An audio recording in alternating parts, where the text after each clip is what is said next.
Hello again, friends. Once more into the breach. David Eagleman. Some. All right, this one is called Great Expectations. As a happy result of a free market capitalist society, we are finally able to determine our own hereafter. It has become privatized and computerized. For a reasonable price, you can download your consciousness into a computer to live forever in a virtual world. In this way, you can rage against the dying of the light by choosing an afterlife that is fast, furious, and spicy. The crystallization of your fantasies.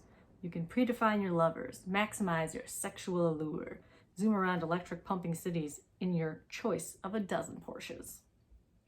You get firmer muscles, a perfect complexion, and a flat washboard belly. Innumerable virgins cheerfully await your arrival. Cell phones and jetpacks are standard issue. Sizzling cocktail parties run around the clock. It is no surprise that everyone is lining up for this avant-garde afterlife. Instead of slipping into worm fodder, it is far better to choose the moment of your own death and elect the finest of all possible hereafters. The only ones not signing up are a few religious folks who claim they're waiting for their heaven, imagining they will discover themselves in an afterlife of biblical description. The company, having long ago outgrown the concept of God, attempts to explain to these people that their fantasies have cursed their available realities.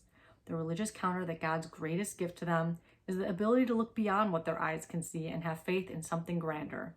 That's not a gift, that's a trap, the company retorts. It's like having a wonderful lover available but desiring an unattainable movie star instead. The religious don't sign up and eventually slip off into a neutral death in a lonely hospital bed. For the rest of us, the transition into the virtual hereafter is painless. When your pre-scheduled moment arrives, you come into the office and recline in the red dental chair.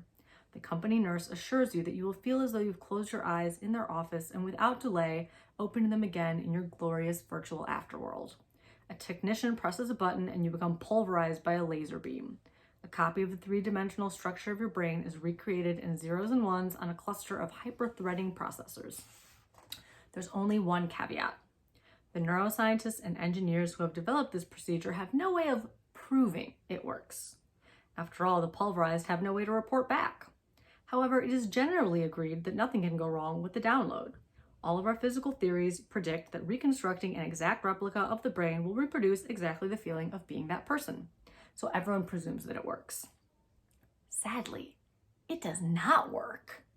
Its failure is not due to bad engineers or unscrupulous businessmen, but instead stems from a misunderstanding of the cosmic scheme. Your essence cannot be downloaded because your essence, which the company did not believe existed as a separate entity, gets spirited off to heaven. Despite your excitement about your chosen afterlife, it turns out that God exists after all and has gone through great trouble and expense to construct an afterlife for us.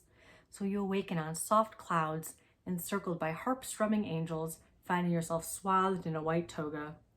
The problem is that this isn't what you wanted. You've just paid good money for an afterlife of fast cars and charisma and drinking and lovemaking. This heaven, by comparison, seems hopelessly inadequate and stale. You're wearing an ill-fitting white sheet instead of an anti-gravity jetpack.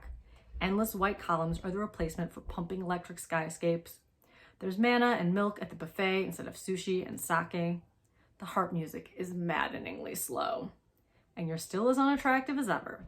There's nothing to do here. The overweight people to your left are playing bridge. All this recent disappointment has put God in an awkward position.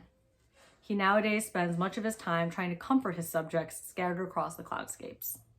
Your fantasies have cursed your realities, he explains, wringing his hands.